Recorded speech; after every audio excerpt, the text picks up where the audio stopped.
Hi, I'm Julie Benz. This is Stephanie Romanoff, This is Bianca Lawson. and I'm here with Big M Productions for Why Buffy is Awesome. Because it is. It's awesome.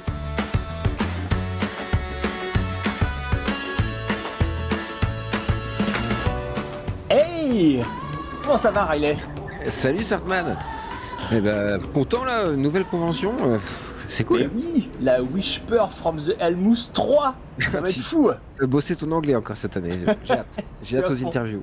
Je suis à fond, mais on va revoir Charisma Carpenter, Amber Benson. Et il y a Marc Lucas aussi, c'est mon acteur Marc, alors, préféré. j'ai tellement hâte. Bon, on est devant l'hôtel, on a lancé l'enregistrement, tout va bien, il est 8h du matin. C'est bizarre, il y a personne, il y a pas trop de monde pour d'habitude, il y a plein de monde à la convention. Bah attends, entrons à l'intérieur, voir s'il y a plus de monde.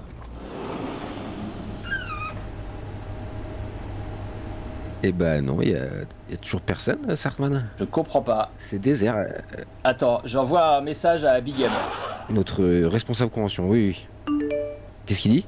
Ah, ok. Il me fait peur, t'es devenu tout blanc là, qu'est-ce qui se passe? Alors apparemment c'était il y a un mois la convention. Pardon, quoi? Tu sais, avec le changement d'horaire, l'heure d'hiver, tout ça, je me suis un peu perdu. Ah oui, un mois de changement d'heure, ouais, d'accord. Il me dit qu'on a loupé la convention. On peut pas louper une convention, c'est pas possible. J'ai besoin d'une bière, Riley. J'ai besoin d'une bière. Ouais, non, t'as raison, on va se poser, prenons une petite bière et on va voir. Je pense qu'il y a une erreur.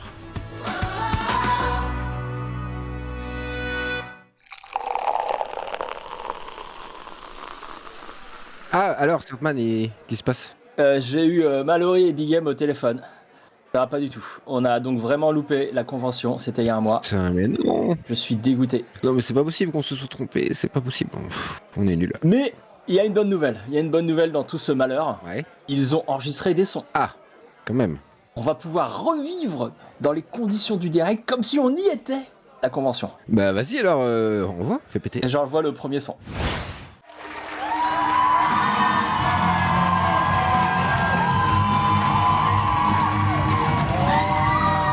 L'ambiance est comme d'habitude survoltée pour accueillir les guests. Il y a Charisma Carpenter, donc, qui joue Cordelia, Amber Benson, qui joue Tara, Bianca Lawson, l'inoubliable Kendra. Il y avait aussi Stephanie Romanoff, Julie Benz et J. August Richards de la série Angel, Marc Lucas évidemment, l'inoubliable Riley, Lindsay Course, la terrible Professeur Walsh, Sarah Hagan qui jouait la potentielle Amanda en saison 7 et Ken Lerner, le proviseur Fluty de la saison 1.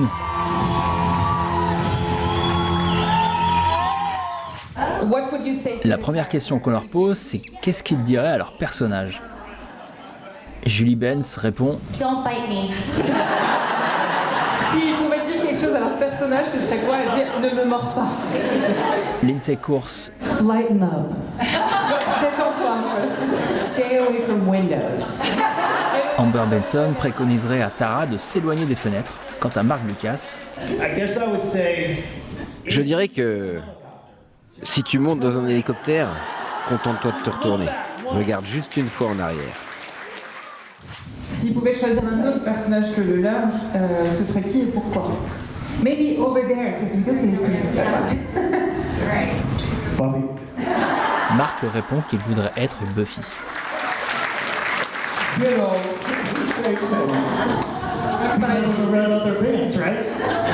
juste pour mettre des pantalons moulants en fait. I feel like Spike because Là, c'est Charisma Carpenter qui parle et elle dit qu'elle voudrait être Spike. and Spike are similar, but he's got bleached hair and a very big coat, duster. I feel like there are a lot of they have the sassy lines. They're fun. And then the fighting. Pour elle, ce serait Spike. Elle dit qu'ils se ressemblent beaucoup. Ils ont l'esprit, la répartie sont piquants et puis ils combattent aussi les forces du mal. Donc ce serait Spike. Il n'y a pas de différence en fait à part les cheveux. Parce que les cheveux décolorés, mais c'est pareil. Vous êtes dans le club de Lorne de la série Angel et vous devez chanter une chanson. Laquelle choisissez-vous? Et c'est J. August Richards, l'interprète de Gun, qui s'y colle.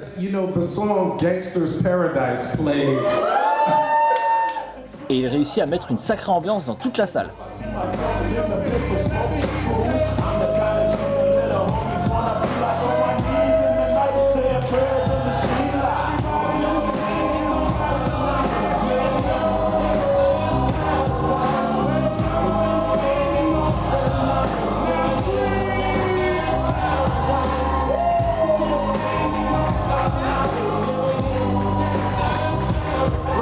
job. Super. Good job, DJ. Bravo les DJ. And great question. On a eu le droit à une petite danse de Stéphanie, de Auguste et de tout le public. C'était incroyable. Paradise, can you airdrop it to me? Si vous avez la vidéo quand il danse sur scène, est-ce que vous pourriez lui envoyer? How? Airdrop? Yes. Or if you have footage of me coming on stage in the beginning, can you airdrop to me now? My phone now. Don't send me a bunch of crazy stuff now. Voilà, vous lui envoyez pas n'importe quoi. Ok. Vous envoyez soit la vidéo quand il rentre sur scène au début de I'm gonna tell you which phone I am, okay? Bah, ok, bah, c'est génial tout ça, mais nous on fait un podcast sur Buffy, pas sur Angel. Il n'y a pas des infos exclusives sur notre série préférée? Alors, priorité au direct, si, il y a une info exclusive, c'est Lindsay Cruz, tu sais, l'interprète du professeur Walsh. Ah oui. Elle a expliqué pourquoi elle a quitté la série avant la fin de la saison 4. Ah oui, sérieux? Bah, incroyable. Il y a des rumeurs selon lesquelles votre personnage était censé être le méchant principal de la saison 4, mais que vous vouliez quitter la série à un moment donné. Peut-être que non, mais ils ont alors changé l'histoire pour faire d'Adam le méchant. Je ne m'en souviens pas totalement, mais à cette période, je travaillais beaucoup et il se peut qu'on m'ait proposé de tourner un film et que j'ai décidé de le faire. Oui. Et ma mémoire est un peu... Je suis très très vieille. Saviez-vous si votre personnage devait être plus important ? Non, je ne savais pas grand-chose. Je ne savais jamais si je reviendrais la semaine suivante. Je pense que Martin Oxon a confirmé que vous deviez être le grand méchant, mais il ne voyait pas plus loin. C'est un peu une question technique. Mais avec la façon dont ça fonctionne avec les acteurs, vous le savez probablement, à moins d'être un acteur régulier, cela dépend de la disponibilité de l'acteur. Ils peuvent écrire autant qu'ils veulent, mais ils ne peuvent vous engager que pour un épisode à la fois, en quelque sorte. Et donc, encore une fois, disons-le, c'est une actrice incroyable. Elle a eu une carrière phénoménale. C'était génial pour moi de venir et d'apprendre d'elle parce que j'étais tout nouveau. Mais elle a tellement d'autres opportunités que cela ne m'étonnerait pas que cette histoire soit vraie. Qu'il voulait que ce soit plus important, mais qu'il n'était pas prêt à payer pour la retirer du marché. Ainsi, avec autant d'opportunités, ils ont peut-être dû changer de direction parce qu'elle avait d'autres engagements. J'ai dû lui donner beaucoup d'argent pour qu'il dise ça. En plus d'assister au panel, au shooting photo et aux autographes, Mallory et Bigham ont fait plein d'autres choses. Ils ont même animé une activité doublage. Ah mais oui, excellent, excellent. Et apparemment, ils ont fait quelque chose d'autre. Mais là, ça va pas te plaire, Riley. Quoi? Ils ont interviewé des guests. Oh là là. Mais qui? Une guest que t'avais très envie de rencontrer, je crois. Me dis pas que c'est Julie? Julie Benz? Si, je crois qu'ils ont interviewé Julie Benz. La chance. Bon bah vas-y, mais fais péter l'interview, je veux savoir ce qu'elle a dit. Bonjour Julie, bienvenue dans Pourquoi Buffy c'est génial. Bonjour. Very good. Ça va? Ça va et toi? Ah, ça va bien. Tu passes un bon moment? Je m'appelle Julie.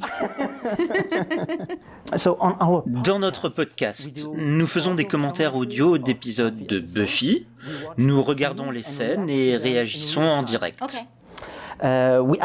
Nous avons justement choisi l'une de tes scènes de Buffy, sans doute la plus emblématique. Serais-tu partante pour la regarder et la commenter avec nous? Bien sûr, de quelle scène s'agit-il? Oh, tu verras. Quelle est la scène emblématique de Darla? Tu verras. Tu reconnais? Pas encore, je veux dire c'était... Oh, c'était la première scène. La toute première scène. J'étais tellement innocente et douce, une écolière catholique. Qu'est-ce qui pourrait mal se passer? Rien. Donc quand Buffy a commencé, ceci était la première... La toute première, ouais. Et vous pensez tous que c'est lui qui va être le vampire. Parce que ça peut pas être la jolie blonde avec la voix idiote. Et la frange ratée, je veux dire, c'est quoi cette coiffure? N'en parlons même pas. Oh, moi je trouve que ça te va bien. C'était pas ma meilleure coiffure. C'était ton choix? Bah, c'était la coupe que j'avais à l'époque, oui. Je n'étais pas la plus élégante. En fait, cette coupe de cheveux revient à la mode maintenant, alors j'étais peut-être en avance sur mon temps. Il était tellement bon. Il l'a joué exactement comme il fallait. Ça fonctionne parce qu'il est lui-même crédible en tant que méchant. Vous voyez ce que je veux dire? Je vois ce que tu veux dire. Ça vient. Oh, quelle surprise! Au fait, c'est à ça que je ressemble le matin avant d'avoir pris mon café. Je ne te crois pas. Oh, c'est vrai, croyez-moi. Croyez-moi, l'hôtel où je séjourne ici l'a constaté ce matin.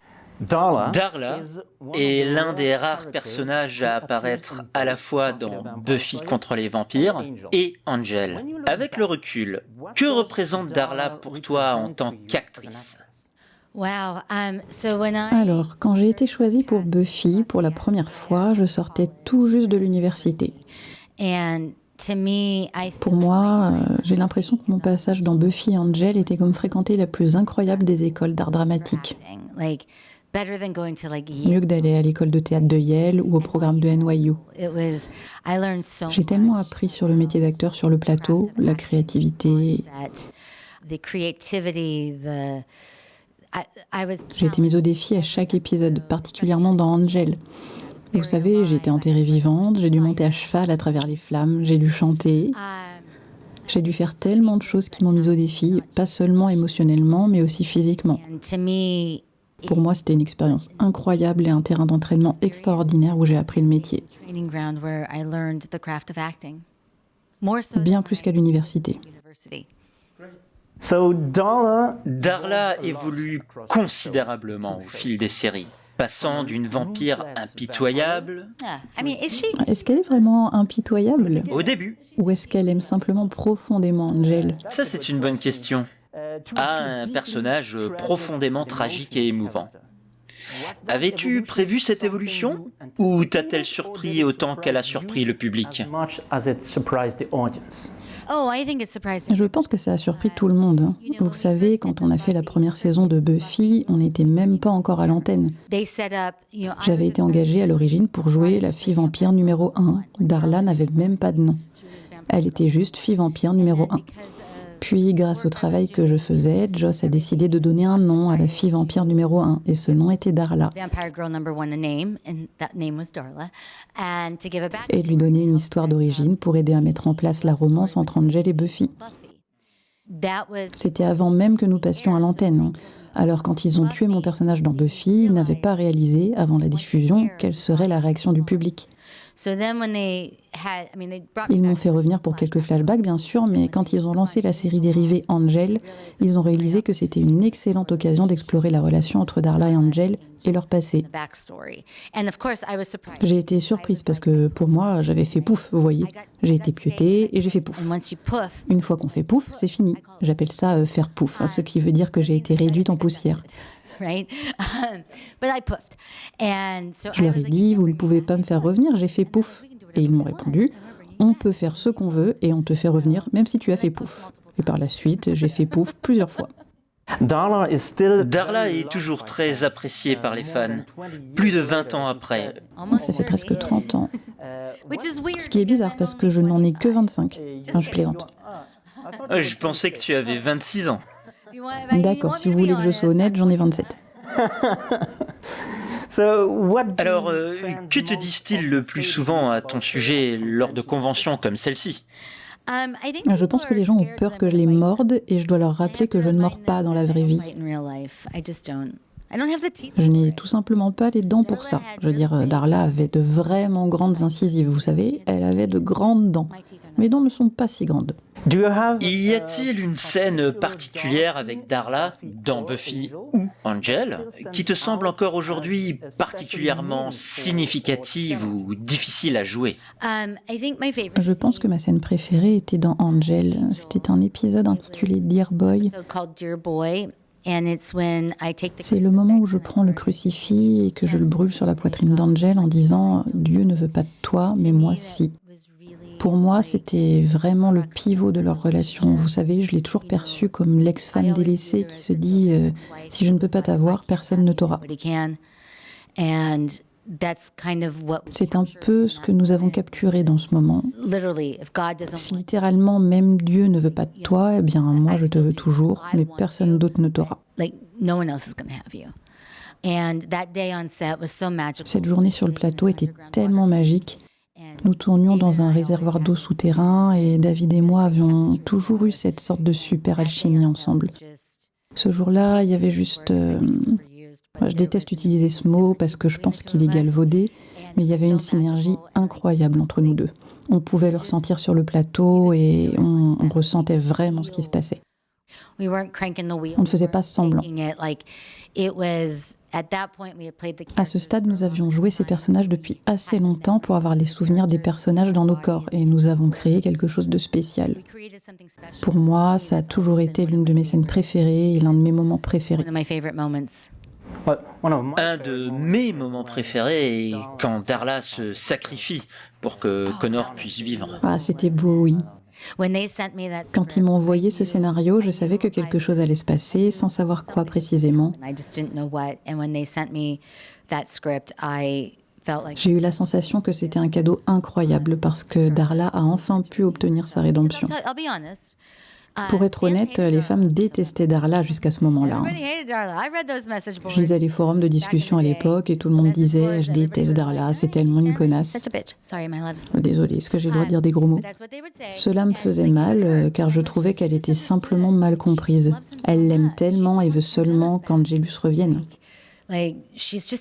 Elle est peut-être un peu obsessionnelle, un petit peu folle aussi, mais je ne comprenais pas pourquoi on la haïssait autant alors qu'elle aime vraiment Angel et qu'ils sont faits l'un pour l'autre. Je pense que ce moment a constitué sa rédemption, ce qui a soudainement permis au public de tomber amoureux d'elle. Bon Riley, pas trop triste alors d'avoir loupé cette interview? Bah si, un peu. J'espère qu'elle reviendra quoi l'année prochaine, c'est pas possible quoi. Elle avait l'air de passer un super moment, nous ont dit Bigem et Mallory. Tous, hein, là, on a l'impression qu'ils passent tous un super moment. Lors de ce week-end qu'on a loupé, je te rappelle, il y avait une actrice qu'on avait déjà rencontrée, Amber Benson. Ah oui, génial. Tara. Exactement. Et tu sais qu'elle n'est pas que comédienne d'ailleurs, elle nous en avait un petit peu parlé pendant l'interview. Oui, on l'a déjà interviewé en fait. Je me rappelle de ce qu'elle fait en plus de jouer la comédie. Elle écrit des fanfictions. Oui, elle écrit plein de choses. Des livres, des comics, plein de trucs. Et elle écrit tellement de choses que parfois elle en oublie certaines même. Ah oui, d'accord. Par exemple là, elle parle d'un essai sur les fanfictions, en oubliant qu'elle-même a écrit une sorte de fanfiction audio qui s'appelle Slayers. Oui, la série audio, bien sûr. Elle a oublié, d'accord. Amber est adorable, mais oui, parfois elle a un petit peu de tête en l'air. Hein. Et donc, il y a des extraits de ce passage? Tout a été enregistré par Bigem et Mallory, évidemment. Ah, trop bien. J'ai écrit un essai sur la fanfiction et sur cette sorte de sentiment de propriété que les fans ont envers les séries et les personnages qu'ils aiment. L'idée est que lorsqu'une série est terminée, on veut continuer l'univers et continuer à vivre avec ces personnages que l'on aime tant. Je pense que c'est la raison pour laquelle les gens écrivent de la fanfiction. On veut poursuivre les relations que l'on a déjà commencées.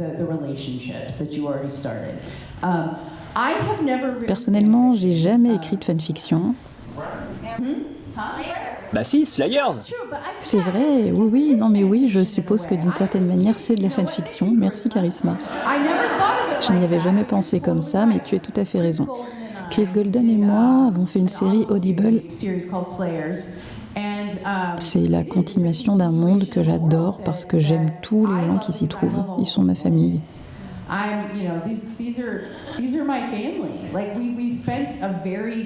Nous avons passé des moments très intenses, nous avons traversé l'épreuve du feu ensemble et nous voilà, 25 ans plus tard, assis ici. C'est une chose incroyable, cette longévité. Mais oui, j'ai écrit de la fanfiction. Et il y avait aussi des comédiens qu'on n'avait jamais croisés à la convention, il me semble, non? Ah ouais, comme qui? Et bah il y avait Ken Lerner qui joue le principal Fluty dans la première saison. J'adore le principal Fluty. Et oui, qui le fait manger par les hyènes, souviens-toi. Oui, c'est déchirant. Big M me disait que Ken avait parlé de manière très touchante de sa passion pour le métier de comédien. Je suis passionné par le métier d'acteur. J'enseigne la comédie et c'est tout simplement merveilleux de partager l'expérience humaine, de donner vie au texte et de jouer ces rôles de médecin, d'avocat ou de proviseur.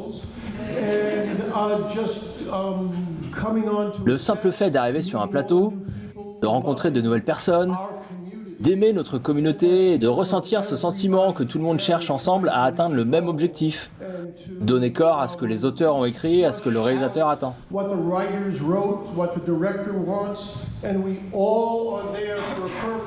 Nous sommes tous là dans un but précis, élever l'esprit humain. La plupart du temps, le seul moment où nous pouvons le faire, c'est sur un plateau. Nous passons beaucoup d'auditions, nous décrochons des rôles ou non. Donc pour moi, le plus difficile, c'est de ne pas travailler. Quand je travaille, quand je passe des auditions, que je suis sur le terrain, je suis dans mon élément. J'adore ça. Et j'essaye d'inspirer les plus jeunes acteurs pour qu'ils comprennent qu'il ne s'agit pas d'être célèbre.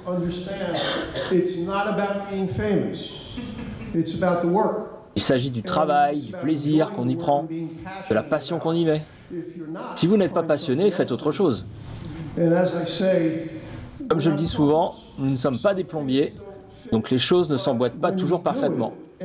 Mais quand on y arrive et qu'on se sent bien, c'est tellement gratifiant, c'est incroyable. Et nous aimons vraiment, vraiment le fait que vous, les fans, appréciez cela et que vous soyez là, après tout ce temps, à aimer ce que nous faisons. Alors, merci. Ah mais il est trop mignon ce Ken, il a l'air trop sympa. C'est pas fini, J. August va en rajouter une couche sur la beauté du métier de comédien. Jay-Z dit « Le but de votre talent n'est pas la gloire et la fortune. Le but de votre talent est de voir le monde. » Et qui aurait cru qu'il y a 27 ans, cela m'amènerait à Paris, en France. C'est bien la France, n'est-ce pas? Rencontrer toutes ces nouvelles personnes, mais aussi de retrouver des gens que j'avais rencontrés l'année dernière. Je suis en train de nouer des liens avec des gens que, je suis désolé, vous n'avez pas besoin de traduire ça, mais nouer des nouvelles relations et cultiver les anciennes. Qui d'autre a la chance d'aller dans un autre pays et de rencontrer des centaines de personnes de cet endroit? C'est un cadeau. Pour les fans aussi, hein, il a raison, Giogi, c'est un vrai cadeau de pouvoir rencontrer ces comédiens et comédiennes de notre série préférée en convention. Oui, généralement, on passe un week-end inoubliable. Hein. Oui. Et justement, il y a une nouvelle venue cette année, une comédienne qu'on voyait très peu en convention, qui n'en a d'ailleurs fait qu'une ou deux, je crois, avant celle-là. Okay. Est-ce que tu arrives à deviner qui c'est? Est-ce que ce serait une tueuse de vampires, par exemple? C'est tout à fait une tueuse de vampires. Donc c'est Bianca Lawson, évidemment. C'est complètement Bianca Lawson. T'es super fort en tueuse de vampires. Me dis pas que Big M et Mallory ont fait une interview de Bianca Lawson, sinon je deviens fou. Bon, je vais pas te répondre, mais j'envoie un son. D'accord. Vous vous souvenez de Kendra? La tueuse sérieuse, mais terriblement efficace? La tueuse au destin tragique et au courage sans faille? Il s'agit de Bianca Lawson. Salut Bianca, bienvenue dans Pourquoi Buffy c'est génial. Merci de me recevoir. Bianca, dans Buffy tu incarnais Kendra, la tueuse de vampires. Kendra a été la première tueuse autre que Buffy que le public ait jamais rencontrée. Quand tu as rejoint la série, avais-tu conscience de l'importance que ce moment allait revêtir pour la série ? Je savais que c'était très important de faire intervenir une nouvelle tueuse. Dans ce sens, je savais que ça allait être quelque chose de grand, mais ce que c'est devenu, et le nombre de personnes qui me disent encore aujourd'hui, même récemment, ce que Kendra représentait pour elle, je pense qu'on ne peut jamais vraiment savoir, mais je savais que ce serait important pour la série, et elle a laissé un véritable héritage derrière elle. Kendra est très différente de Buffy, disciplinée, sérieuse et entraînée depuis son enfance. Comment as-tu abordé la création de ce contraste ? C'est intéressant parce que j'avais pas envisagé le personnage en termes de contraste avec Buffy. J'ai simplement lu le scénario et le rôle de Kendra m'est venu tout naturellement. Je me suis demandé ce qui était authentique chez elle. Il m'a semblé qu'elle avait été entraînée depuis son plus jeune âge, presque comme une samouraï. Elle n'a pas eu la même sociabilisation que Buffy, donc tout tournait autour de la mission. de la tâche à accomplir, du destin. Il n'y avait pas la place pour la vulnérabilité ou la nuance. J'ai ressenti son sérieux dès la lecture. Ça m'est apparu dans le rythme de l'écriture, dans ses mots et dans sa façon de se battre. Je me souviens d'une scène où Sarah m'a dit « Est-ce que tu fais de la boxe ? Tu bouges comme une boxeuse. » C'était un grand compliment car je pratiquais le kickboxing et je voulais apporter cette sorte de gravité dans le corps. J'ai senti que mes efforts portaient leurs fruits. C'est quelque chose que nous ne savions pas. Donc en fait, si je comprends bien, on ne t'avait pas expliqué que tu étais en quelque sorte l'opposé de Buffy. Ouais. Je veux dire, personne ne me l'a vraiment dit. C'était juste qu'en lisant, vous savez, j'ai lu le scénario et les extraits pour l'audition et c'est ce qui m'est venu. C'est comme ça que je l'imaginais, c'est comme ça qu'elle sonnait pour moi, comme ça qu'elle bougeait. Et même pour l'audition, la coiffure qu'elle a dans la série, c'est comme ça que je portais mes cheveux le jour de l'audition. Les chaussures qu'elle porte, ce sont celles que je portais ce jour-là. C'était vraiment ce que j'avais apporté à l'audition et ils m'ont en quelque sorte laissé tout garder. Je suis juste allée à l'audition, j'ai lu mon texte et puis Joss était là. Et il m'a directement accompagnée au département des costumes pour faire les essayages. La mort de Kendra a marqué un tournant majeur dans la série. Qu'as-tu ressenti personnellement en tournant un moment aussi important et émouvant ? Je m'en souviens plus exactement maintenant, mais je pense qu'on est toujours un peu déçu quand on se dit que ça pourrait devenir quelque chose d'important. Puis, pour un personnage aussi compétent, mourir d'une manière aussi expéditive, c'est toujours un peu triste, je dirais. Cela fait aussi partie du métier. On ne sait jamais vraiment ce qui va arriver à un personnage. Ça peut changer du tout au tout en un instant et on ne sait jamais combien de temps on va passer avec lui. C'était donc un peu doux amer. La série a souvent été critiquée, à juste titre, pour son manque de diversité ethnique. Ton personnage apportait une certaine représentation et bim, il meurt après seulement 3 épisodes. Ce manque de représentation était-il courant à l'époque ou la série aurait-elle vraiment pu faire mieux ? J'ai l'impression que souvent, quand j'étais plus jeune, j'étais probablement la seule personne de couleur ou la seule personne noire sur le plateau. Je pense que c'était très courant pour l'époque. Ils auraient pu faire un meilleur travail sur ce point. Mais je dirais aussi que dans le lycée où j'ai été, j'en ai fait 2, mais dans l'un d'eux, j'étais probablement la seule, ou peut-être avec un autre enfant. Donc ce sont des choses qui arrivent. Ça m'est arrivé de me retrouver dans des espaces où j'étais la seule, ou bien où il n'y avait qu'une seule autre personne. C'est pour ça que Kendra était si importante. Des femmes me disent encore à quel point c'était un événement pour elles de voir quelqu'un qui leur ressemblait être une telle dure à cuire. C'était tellement significatif. Quand je le faisais, j'étais assez jeune. On se contente de le faire, on est juste enthousiaste. Il n'y avait pas de réseaux sociaux à l'époque, donc il fallait croiser quelqu'un dans la rue pour le savoir. On ne connaissait pas, avec le même niveau d'immédiateté qu'aujourd'hui, le ressenti des gens. Voilà, super interview de Bianca, là. Bien joué, Big Game et Mallory. Ils ont assuré. Et alors, il paraît qu'ils ont fait aussi une autre interview de quelqu'un qu'on n'avait jamais rencontré. Alors oui, alors ça, ils ont fait du contenu spécifique sur la série Angel. Et c'est une interview de qui ? Avant que je m'énerve, non ? T'es pas un fan d'Angel, de toute façon, ça t'intéresse pas. Non, mais Stéphanie Romanoff, ça m'intéresse quand même. Parce qu'effectivement, l'interprète de Layla d'Angel, donc Stéphanie Romanoff, a été interviewée par Big Game et Mallory. Et la vidéo sera visible sur la chaîne YouTube de Big Game. Abonnez-vous alors à la chaîne YouTube de Big Game. En plus, il y a toutes les interviews des années précédentes, donc si vous les avez jamais vues, ça vaut le coup. Mais nous, on retourne une dernière fois dans la salle des panels, où il est demandé à Julie Benz quel autre personnage des séries Buffy ou Angel elle aurait aimé interpréter. Et sa réponse va vous étonner, comme on dit. J'avais l'habitude de faire une blague et maintenant c'est une très mauvaise blague. Je plaisantais en disant que si je pouvais jouer n'importe quel autre rôle dans Buffy ou Angel, je jouerais Joss Whedon. Maintenant cette blague ne fonctionne plus vraiment, n'est-ce pas ?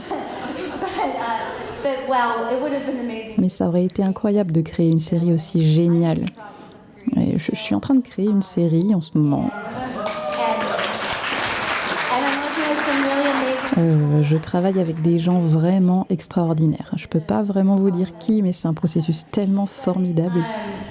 But it is impressive to Mais c'est impressionnant de créer tout un nouveau monde, de créer des personnages et d'être en quelque sorte... create these characters and be kind of. This is also Bon, là aussi l'expression tombe très mal, le marionnettiste de ces personnages. of the characters. And to me, that really interests me. C'est quelque chose qui m'intéresse vraiment, être productrice exécutive, être créatrice d'une série en tant que femme, être gentille et dirigée avec empathie et bienveillance. Kind in leading with empathy and kindness. You know what I'm saying? You guys, this is a type Enfin, vous voyez ce que je veux dire, c'est un sujet délicat et je ne veux vraiment pas m'aventurer sur ce terrain-là. Mais ce qui a été créé est tellement admirable. La façon dont la série résonne encore aujourd'hui me fascine. Et être capable de faire ça me passionne. Mais le faire d'une manière qui ne soit pas toxique.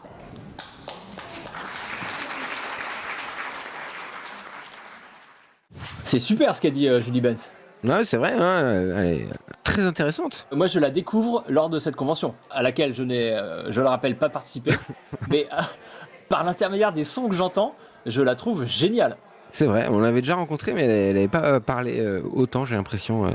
Vive Julie Benz. Trop bien. Hélas, je crois que la convention touche à sa fin. Et c'est évidemment le frérot, hein, le bro, Marc Lucas, Oh oui, qui va conclure avec tout son talent et sa gentillesse qu'on lui connaît. Marc. Pour ajouter une chose, je pense que le mot promoteur a parfois des connotations négatives et désigne parfois une personne en qui on n'a pas confiance. Ici, il est tellement évident que ce groupe de personnes est composé d'êtres humains chaleureux et bienveillants. Cela se voit dans la façon dont ils nous traitent et dont ils vous traitent. C'est ce qui nous donne à tous l'impression qu'il n'y a pas de différence de traitement. Nous sommes tous simplement ici pour partager une histoire et une expérience tous ensemble. Certaines personnes sont dans le business de la quantité et d'autres dans celui de la qualité. Et ici, c'est bien de la qualité dont il s'agit. Voilà, mais c'est un délire dans la salle, tout le monde applaudit. Oui, parce que comme très souvent à la fin d'une convention Geek and Cheese, on nous annonce la suivante. Et là, c'est ce qu'ils ont fait. Et c'est quand alors ? Et donc, ça sera les 20 et 21 février 2027. Et on l'entend, hein, les fans sont prêts à revenir en 2027. Hein. Et donc, il y a déjà des guests qui ont été annoncés ? Mais oui, 3 guests déjà. Je crois que la billetterie est ouverte. Enfin, c'est un truc de fou.